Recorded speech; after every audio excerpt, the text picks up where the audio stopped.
So I guess I'll start out by apologizing for how dark the video is, but it's not like there's anything that you need to physically see in this video. I travel the United States a lot, and I do a lot of tuning for people at shops, at their house, on the road. I go to shops, I teach them how to tune. So I always have these posts on Facebook where I'm going to be in a city, so I put up a post saying, hey, I'm going to be tuning cars. Anyone needs any tunes, get a hold of me. So I guess I'm going to make a short video description of what I do for those of you who always ask me, like, hey, what is this tune going to do for me, or what it's going to do for my vehicle? So I'll give a general summary. A general summary is that one of the first things I do is I increase the rate of fuel at which it's applied at wide open throttle. I decrease the threshold that allows the vehicle to go into what would be considered wide open throttle mode. A lot of cars from the factory do not increase fuel enough when the pedal hits the floor. Plain and simple, they rob you of power. From there, we do a timing increase across the board. We raise the rev limiter.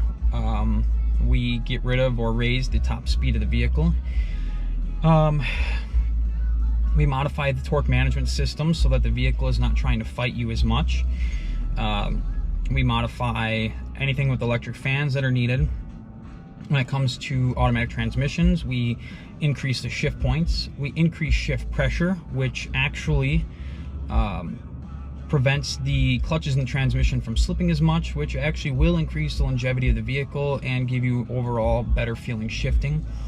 We shorten the shift times at wide open throttle. We do modify the torque management of the automatic transmission itself. We remove coats for emissions and other things that you no longer want there.